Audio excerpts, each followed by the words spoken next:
Hello everyone, कैसे हैं आप लोग? सब ठीक हैं? चलिए, अब हमारा जो लेक्चर है और जिस टॉपिक पे हम डिस्कस करेंगे आज वो है फ्लूइड डायनेमिक्स।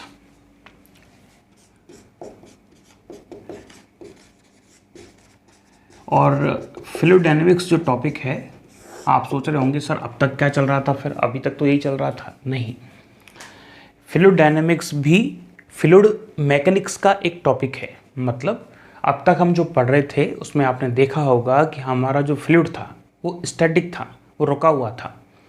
और अब हम इस टॉपिक के बाद जो भी डिस्कशन करेंगे या जो भी केस स्टडी करेंगे उन सब में हमारा जो फ्लूइड होगा, हमारा जो तरल होगा, वो मोशन में होगा, वो फ्लो कर रहा होगा। ठीक है, तो इसका सीधा सीधा मतलब क्या है? इसका मतलब ये है कि हमारा जो फ्लूइड है वो होगा मोशन में। और फ्लूइड की मोशन से सीधा सीधा मतलब क्या है? फ्लूइड की मोशन से मतलब है कि ये फ्लो हो रहा होगा। ठीक है, अब इसके जो फ्लो हैं वो दो तरीके होते हैं। एक होता है स्ट्रीमलाइन फ्लो, धारा रेखीय प्रवाह। क्या कहते हैं इसको? Stream line flow.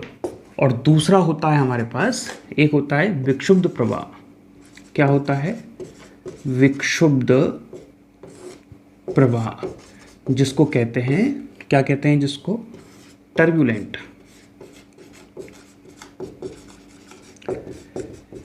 हाँ जी, ये स्ट्रीमलाइन फ्लो, इसको स्टडी फ्लो भी कहते हैं। ये है शांति से बहने वाला तरल।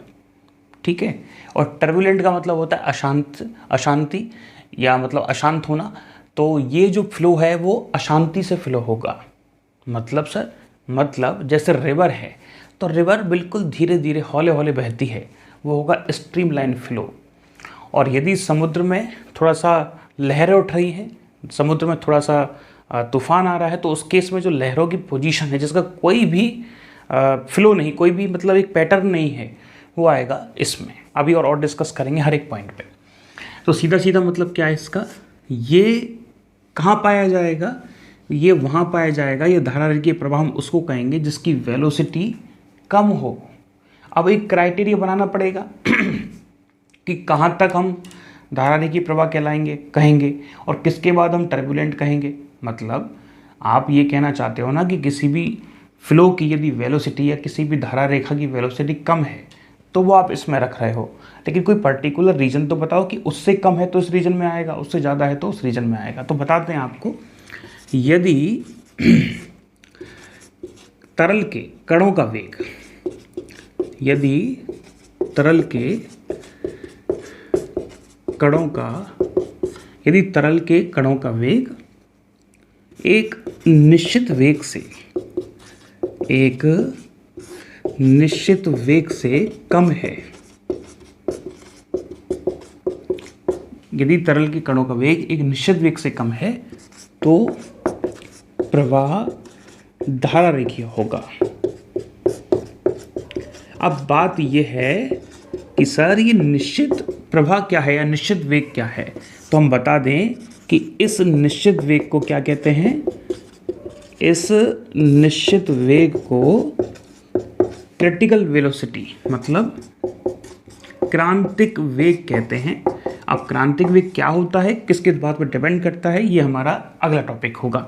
क्रांतिक वेग एक वो वैल्यू है वेलोसिटी की कि यदि जैसे ये पर्टिकुलर वेलोसिटी, फॉर एग्जांपल हम बताएं आपको, क्रांतिक वेग क्या है? ये वेलोसिटी की एक पर्टिकुलर वैल्यू है, एक मान है, जिससे कम मान यदि वेग का होगा तो हो जाएगा धारा रेखीय प्रवाह, और यदि इससे ज़्यादा वेग का मान हो जाएगा तो हो जाएगा टर्बुलेंट। बात आया समझ में? तो हमने क्या कर दिया, एक बेस तैयार कर दिया कि इस बेस से इधर जाओगे, इस बेस लाइन से, तो आपको मिलेगा धारा रेखीय, और इस बेस लाइन से इधर जाओगे तो क्या मिलेगा आपको? विशुद्ध प्रवाह। ठीक है, टर्बुलेंट फ्लो। आ जाओ दूसरा बात ध्यान रखें, दूसरी बात इसकी बहुत इंपॉर्टेंट है। भिन्न या अलग अलग लिख दें, ज़्यादा बढ़िया रहेगा। अलग अलग बिंदुओं पर, अलग अलग बिंदुओं पर कण का वेग अलग अलग हो सकता है।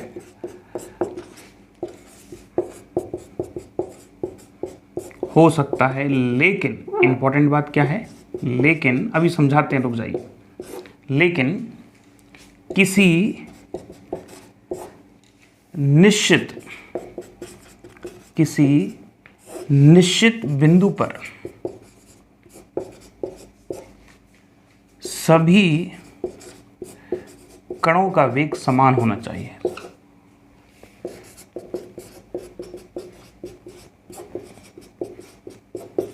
ये ध्यान रखें। मतलब देखो, ये हमारे पास कोई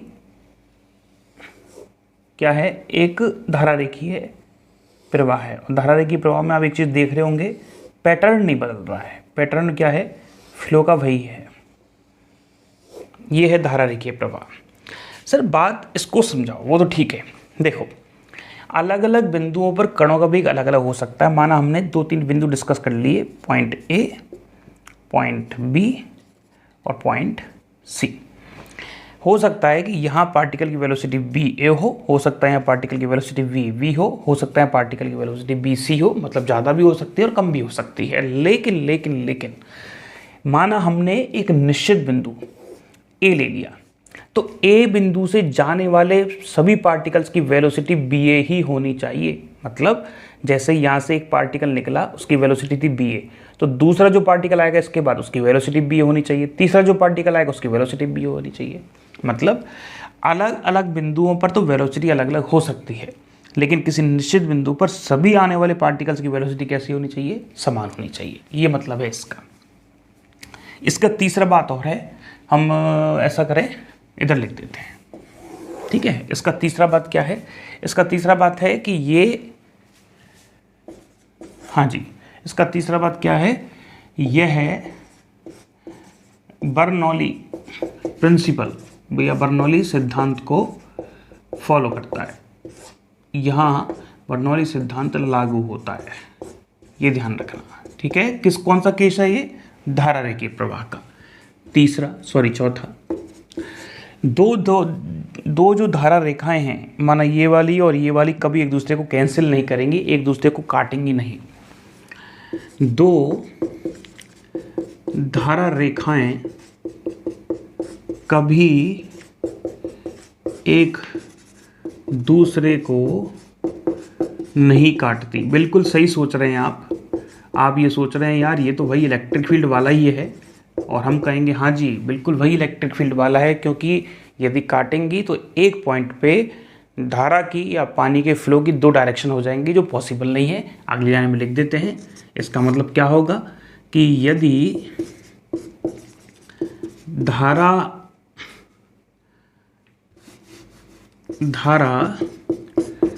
रेखा के किसी भी बिंदु पर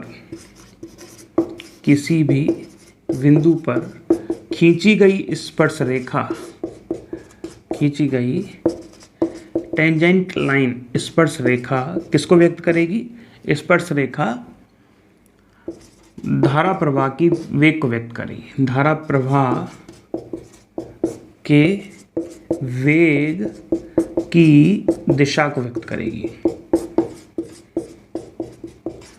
मतलब सर मतलब ये है कि जैसे पार्टिकल यहाँ टेंजेंट खींच दो, डायरेक्शन इधर है, यहाँ टेंजेंट खींचा, डायरेक्शन वेलोसिटी इधर है, या टेंजेंट खींचा, डायरेक्शन ही है, और इसी की वजह से एक दूसरे को कैंसिल आउट नहीं करते, क्योंकि कैंसिल आउट करेंगे तो वेलोसिटी की 2 डायरेक्शन होगी, क्योंकि 2 टेंजेंट आएंगी वहाँ पे। चलो साहब, सर इसका एग्जाम्पल क्या हो सकता है, नदी है, बिल्कुल यदि धीरे धीरे बह रही है, तो ऐसे नहीं कि बाढ़ में पानी ऐसे उछल के जा रहा है, वो नहीं होगा। आप समझ पा रहे हैं, धीमी गति वाले जितने भी हमारे फ्लो होंगे वो सारे किस में आ जाएंगे, धारा रेखीय में। आ जाओ इधर डिस्कस करते हैं। विक्षुब्ध प्रभाव क्या है सर, इसमें इसके सामने लिखना आप लोग, ठीक है। इसमें कणों का वेग सभी बिंदुओं पर अलग अलग होता है, सभी बिंदुओं पर अलग अलग होता है, ठीक है। इसमें कोई पैटर्न फिक्स नहीं है, कैसा भी फ्लो हो सकता है, जैसे कि ऐसे करके फ्लो हो गया, फिर ऐसे भी हो सकता है, ऐसे भी हो सकता है, कुछ भी हो सकता है, ठीक है। कहने का मतलब जैसे हम बना दें एक, ऐसे हो गया। तो कुछ भी हो सकता है इसमें फ्लो में, अपन कुछ कह नहीं सकते कि कैसे कैसे व्यवस्था बैठ रही है, घूम भी सकता है पानी। दूसरा, इसमें क्या होगा, जो हमारा वेलोसिटी है वो ज़्यादा होगा किससे, क्रिटिकल वेलोसिटी से। और आप चाहें तो एक लाइन लिख दें यहाँ पे, हमारी जो पार्टिकल की वेलोसिटी है यहाँ पे वो लेस देन होगी किससे, क्रिटिकल वेलोसिटी से, और यहाँ ज़्यादा होती है। तीसरी बात क्या हो जाएगी, कंपैरिजन कर लो, ये हमने बता ही दिया। तीसरा होगा बर्नौली सिद्धांत का पालन नहीं करेगा, बर्नौली प्रमेय को या सिद्धांत का पालन नहीं होगा, ठीक है। और चौथी बात क्या हो सकती है, धारा वारा काटेंगी नहीं, काट भी सकती है, यहाँ तो कोई फर्क भी नहीं पड़ेगा, ठीक है। और यहाँ दिशा को व्यक्त करेगा नहीं। तो 14 क्या हो जाएगा, समुद्र में लहरें, समुद्र में लहर,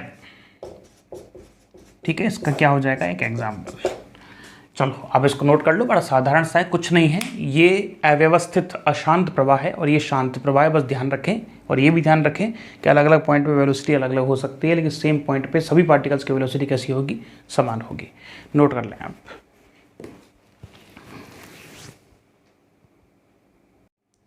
चलिए अब हम डिस्कस करते हैं क्रांतिक वेग को, कि क्रांतिक वेग क्या होता है। अभी हमने बात की क्रिटिकल वेलोसिटी की, तो चलो इसको भी समझा देते हैं, वैसे आप समझ ही गए होंगे। तो क्या डेफिनेशन बनेगी इसकी, वेग का वह अधिकतम मान जिस पर प्रवाह या फ्लो स्ट्रीमलाइन बना रहे, जिसमें प्रवाह धारा रेखीय बना रहे, धारा रेखीय बना रहे, क्रांतिक वेग कहलाता है। मतलब क्या होगा, इसके बाद या लगभग इसी पे जो हमारा पार्टिकल्स हैं, हमारा जो वेग है वो हम रिपीट कर रहे हैं, इस वेग के बाद या इस पॉइंट के बाद या इस वैल्यू के बाद में हमारा जो फ्लो है वो स्ट्रीमलाइन फ्लो नहीं होगा, ठीक है। ये लगभग इस पॉइंट पे भी स्ट्रीमलाइन नहीं होता, ये मैक्सिमम लिमिट है जहाँ तक हो सकता है।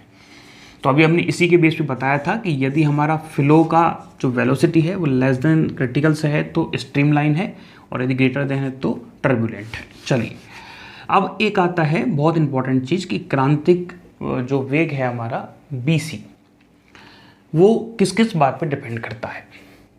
वो करता है कि VC जो है वो प्रोपोर्शनल टू होता है नीटा के, और नीटा क्या है, नीटा है विस्कोसिटी कोफिशिएंट या शांता गुणांक, ठीक है। अभी आएगा ये हमारे, अभी इसके बारे में बात करेंगे, ठीक है। शांता गुणांक, अभी पूरा टॉपिक आएगा शांता का, विस्कोसिटी का। दूसरा BC डिपेंड करता है किस पे, 1/ρ पे, मतलब घनत्व पे। किस पे, घनत्व पे भी ये निर्भर करता है। और BC निर्भर करता है आपका जो पाइप है जिसमें फ्लो हो रहा है उसके डायमीटर पे। किस पे, डायमीटर पे, मतलब व्यास पे। तो ये क्या कहलाएगा साहब, तो इन तीनों को मिला दें तो BC प्रोपोर्शनल टू बन रहा है नीटा/ρ और D। और हम यदि इसको BC बराबर लिख दें तो एक कांस्टेंट आता है R/ρD। हो, ये वो कांस्टेंट है जिससे RPSC में सिलेक्शन होते हैं। अरे सर ये क्या बोल दिया, रेनॉल्ड संख्या, RPSC हो, RU एंट्रेंस एग्ज़ाम हो, UP PGT हो, RPSC 2018 नहीं 2015 2013, केवल रेनॉल्ड संख्या, रेनॉल्ड का फॉर्मूला पूछा था बस, बहुत इंपॉर्टेंट है, ठीक है। तो हम स्पेशली R को यदि हम निकाल दें तो R की वैल्यू क्या आ जाएगी, ρdVC/नीटा, ठीक है। और यदि आप इसका देखोगे तो इसकी कोई भी विमा नहीं होती, कोई भी मात्रक नहीं होता, ये मात्रक हीन होता है।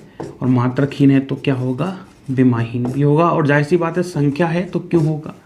तो ध्यान रखना, यदि रेनॉल्ड संख्या 1000 है या कहें तो R की वैल्यू, यदि रेनॉल्ड संख्या की वैल्यू 1000 या इससे कम है तो हमारा होगा धारा रेखीय प्रवाह। क्या होगा, धारा रेखीय प्रवाह। और यदि रेनॉल्ड्स संख्या की वैल्यू 2000 या 2000 के बराबर है तो होगा हमारा विक्षुब्ध प्रवाह। क्या होगा? Turbulent flow. ठीक है। और हमारा यदि वैल्यू जो है मतलब 1000 से क्या हो? ज़्यादा हो और 2000 से कैसी हो? कम हो। तो ऐसे केस में क्या होगा कि हम एग्जैक्ट नाम नहीं दे सकते उसको कि धारा होगा कि विक्षुब्ध होगा, अनियमित प्रवाह होगा। ठीक है, जिसको हम एक्सप्लेन नहीं कर सकते। अनियमित प्रवाह मतलब फ्लो। बात आ गई आपको समझ में? ये थोड़ा सा आप ध्यान रखें।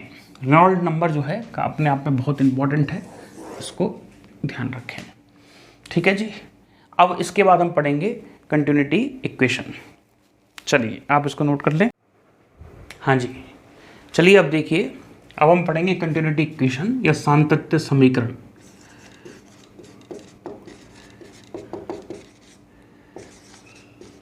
हाँ जी, इसको इक्वेशन ऑफ कंटिन्यूटी भी कहते हैं, ध्यान रखना भाई। इक्वेशन ऑफ कंटिन्यूटी, सातत्य की समीकरण।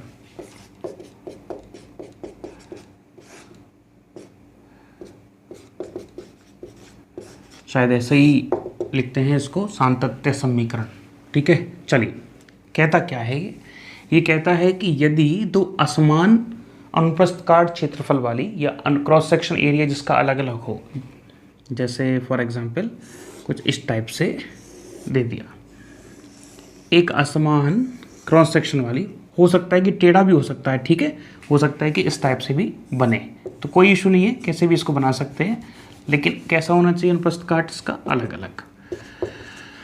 हाँ, दो अलग अलग अनुप्रस्थ काट क्षेत्रफल वाली कोई भी हमारे पास पाइप है, तो इसमें से जितना जो मास ऑफ फ्लूइड है, जितना द्रव्यमान है तरल का, जितना इंटर करेगा उतना ही 1 सेकंड में बाहर निकलेगा। जाहिर सी बात है, कोई नली में 1 सेकंड में जितना पानी अंदर जा रहा है, 1 सेकंड में उतना ही पानी अंदर भी बाहर भी आएगा। यदि आपका फ्लूइड आदर्श है, इनकम्प्रेसिबल है, सॉरी हाँ इनकम्प्रेसिबल है, यदि वो असंपीड्य है, तो हम क्या लिखेंगे? असमान काट क्षेत्रफल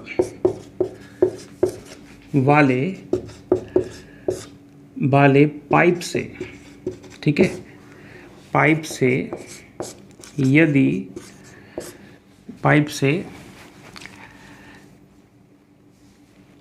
प्रति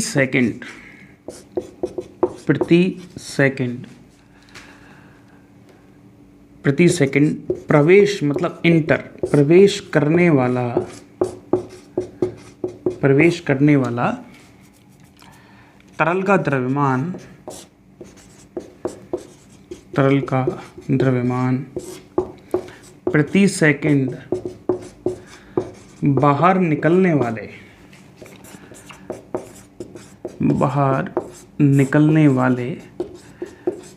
तरल के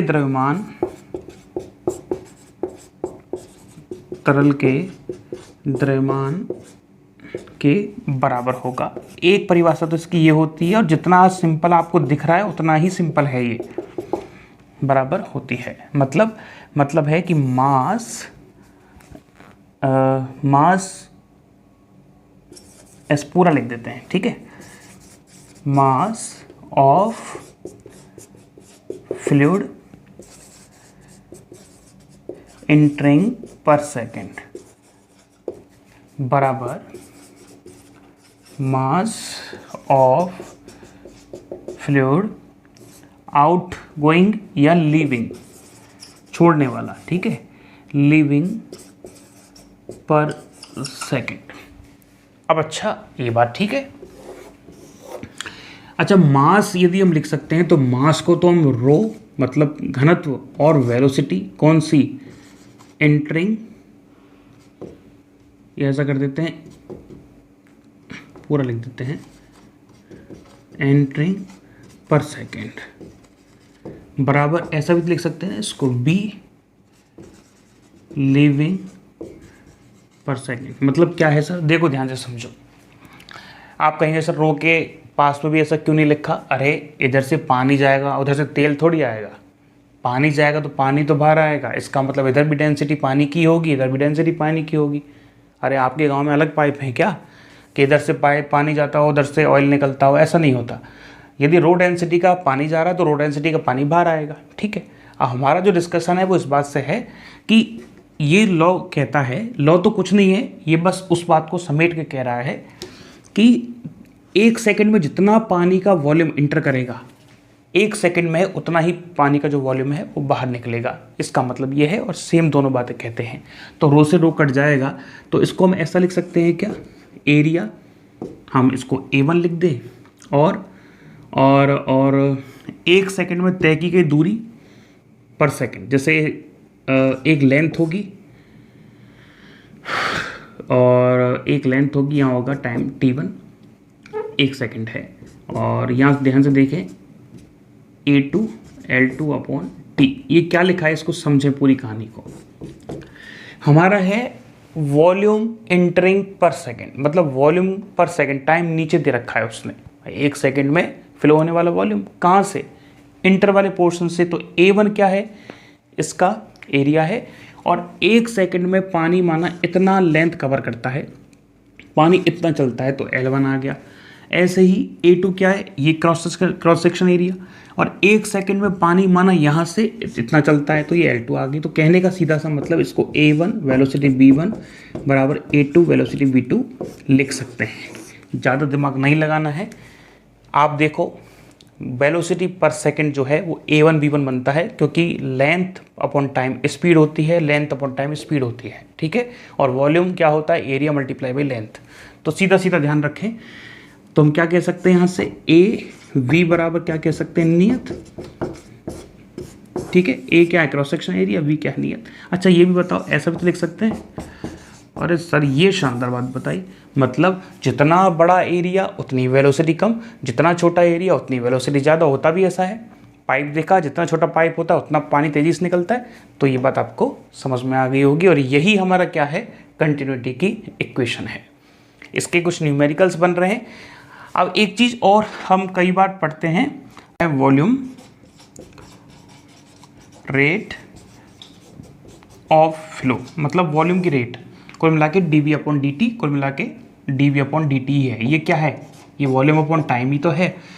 तो जिसको Q से शो करते हैं वो वॉल्यूम अपॉन टाइम होता है, जिसको अपन dV अपॉन dt भी लिख सकते हैं, और जिसको अपन AB भी लिखते हैं, और जिसको हम नियत भी कहते हैं। सब बात एक ही है, ठीक है। बता दिया है, क्या पता कभी कोई काम ही आ जाए। तो चलिए अब हम इसका एक न्यूमेरिकल लेते हैं। न्यूमेरिकल क्या है, देखो दो अलग अलग त्रिज्या हैं, दो अलग अलग त्रिज्या के पाइप हैं, और वो आपस में कनेक्टेड हैं। आपको हम बता दें कुछ इस टाइप से, ठीक है। 1 सेकंड हम बना ही देते हैं। ये लो जी, दो अलग अलग त्रिज्या के पाइप एक दूसरे से जुड़े हुए हैं। आप इस क्वेश्चन को लिख लें, और पहले पाइप की जो त्रिज्या है वो है R1 बराबर 1 सेंटीमीटर, और दूसरे पाइप की जो त्रिज्या है वो है R2 बराबर 2 सेंटीमीटर। छोटे पाइप से कोई भी फ्लूइड या तरल V बराबर 8 सेकंड मीटर पर सेकंड से इंटर करता है, प्रवेश करता है। तो बताइए दूसरे सिरे से जो पानी है वो किस वेग से बाहर आएगा।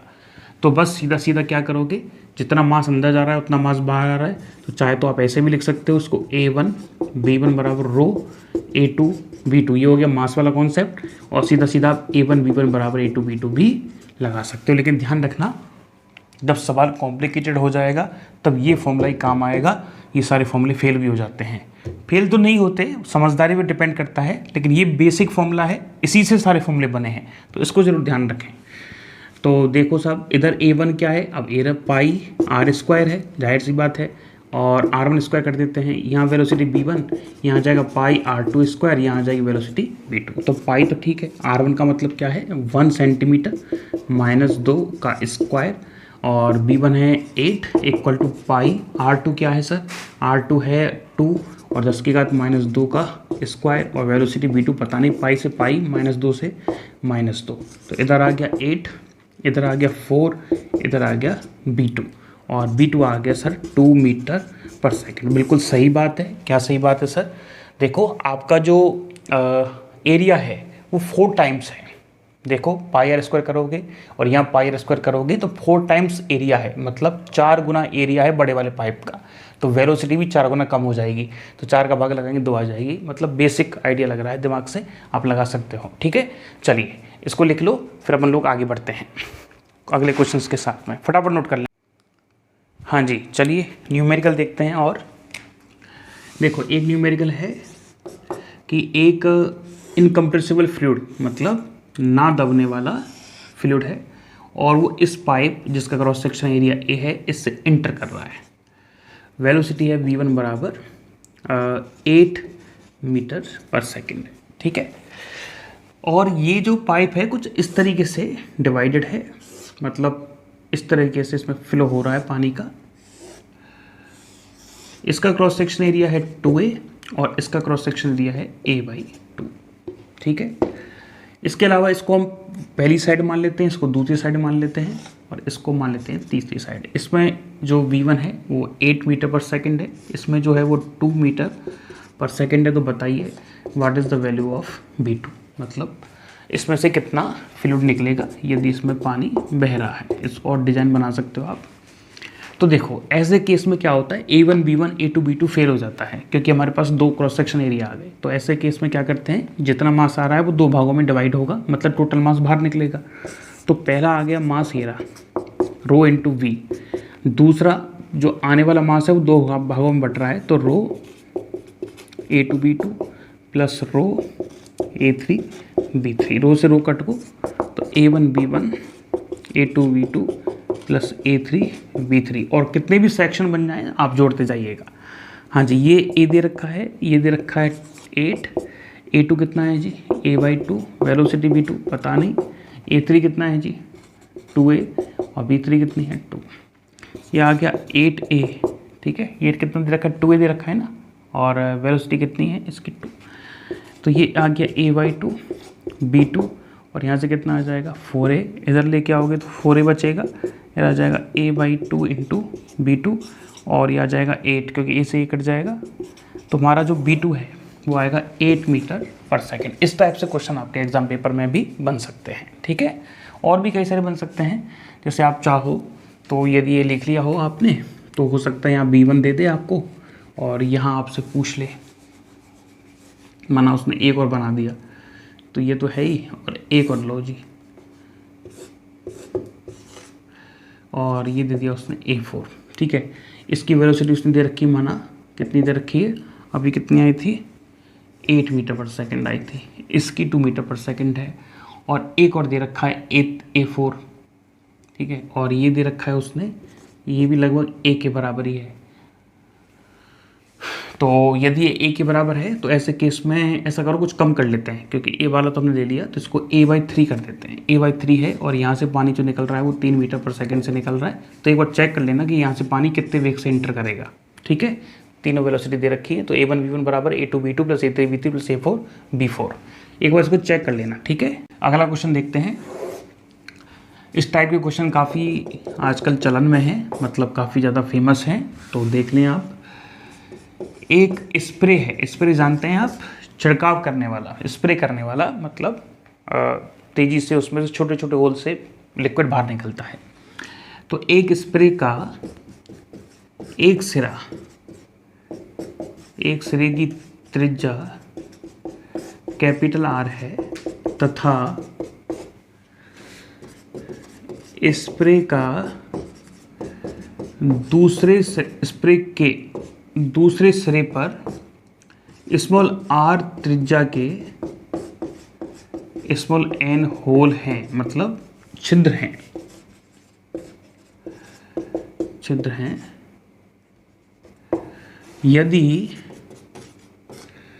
यदि r त्रिज्या वाले सिरे से द्रव का या सिरे पर द्रव का वेग v है, तो छोटे छिद्र से निकलने वाले द्रव का वेग होगा। चलो कैसे करेंगे इसको, तो A1 B1, अब सबसे पहले ऐसा करो, थोड़ा सा डायग्राम बना के देख लो इसका, तो हो सकता है कि इस टाइप से कुछ डायग्राम होगा। ये एरिया यदि A है और इसकी त्रिज्या कितनी दे रखी है R, तो छोटे छोटे यहाँ क्या है, होल है जहाँ से कुछ लिक्विड बाहर निकल रहा होगा। तो A1 B1 कैसे करते थे हम, A2 B2 A3 B3 कितने हमारे पास n है, और इसको हम A2 B2 मान लेते हैं। मतलब एक होल का जो एरिया है वो A2 है और उससे निकलने वाला वेग V2 है, तो कितने हमारे पास n है। पाई R² किसका एरिया हो गया, इसका। वेलोसिटी कितनी दे रखी है V, n pi small r², velocity कितनी है V2, पाई से पाई कट गया, तो V² अपॉन नीचे क्या आ जाएगा n r² V2। ये लो जी, ये आपका आंसर आ गया। ठीक है, चलिए आप लिख लो, फिर हम बात करेंगे बर्नौली थ्योरम की। फटाफट नोट कर लें आप।